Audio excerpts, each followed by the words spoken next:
Good morning, Mr. Durham. Good morning. As a former federal prosecutor, I want to begin by telling you how much I appreciate your work, that of your team, and your presence here today. And you may begin by answering the prior question if you wish. With respect to Ms. Danahy, I have the greatest respect for her. She's a friend of mine. She's very well educated. She's an honest person. We had some disagreements on issues, and I don't really have any comment beyond that. I'm not going to discuss the internal management and decision-making.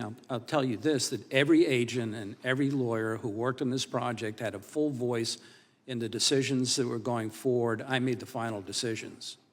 Thank you, Mr. Durham. I'd like to focus on the Department of Justice's procedures as to FISA applications when that process is conducted appropriately.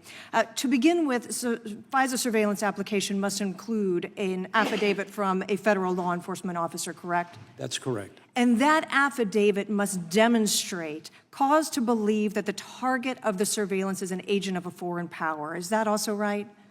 Right. If it relates to a U.S. citizen, it has to be that they're a knowing agent. If it's a non-U.S. person, a knowing element is not required. And it is intended that that affidavit should rely upon reasonable, trustworthy information, is it not? That's correct. Right.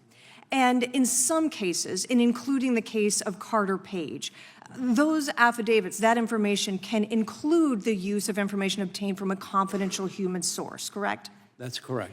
And when information from a confidential human source is included, would you agree that it's important that material related to the reliability or trustworthiness of that confidential human source is disclosed within the affidavit?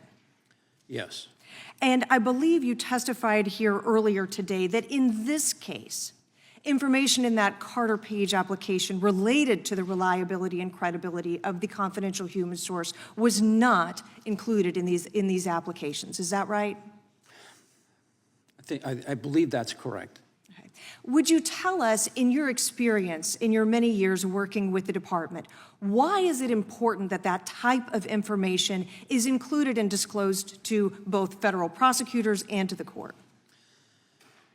There's, when matters are submitted to the court, it's for a reason, or to a judge. It's to let an independent judicial officer weigh the question as to whether probable cause exists or not. In providing that information to independent, objective judicial officers, judicial magistrates, if there's confidential human source information that's being provided, it's important for the person, the judge who's reviewing this, to know what's the basis of the person's knowledge? Is it hearsay, or do they have personal knowledge, as an example?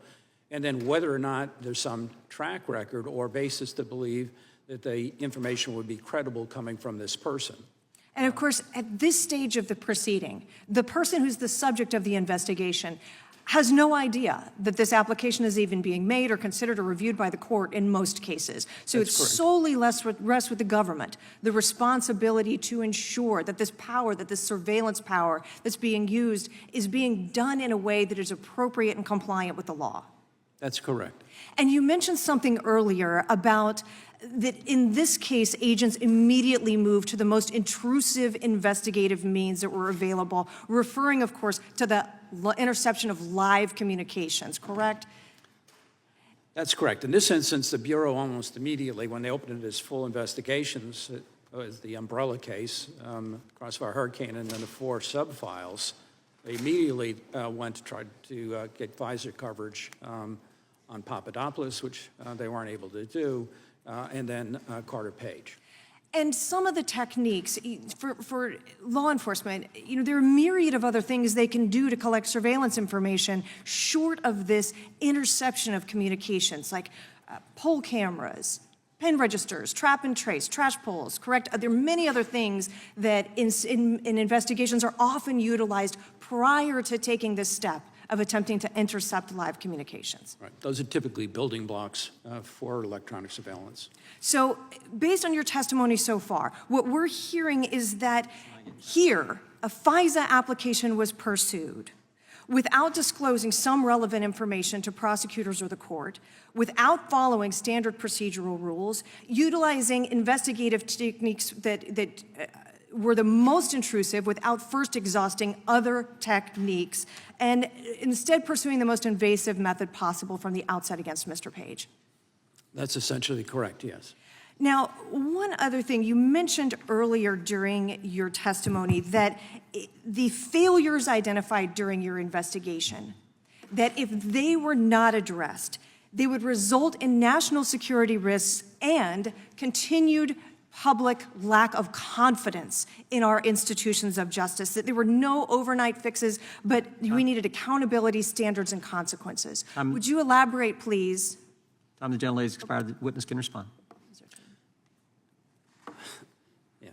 The national security interests here include liberties of the American people.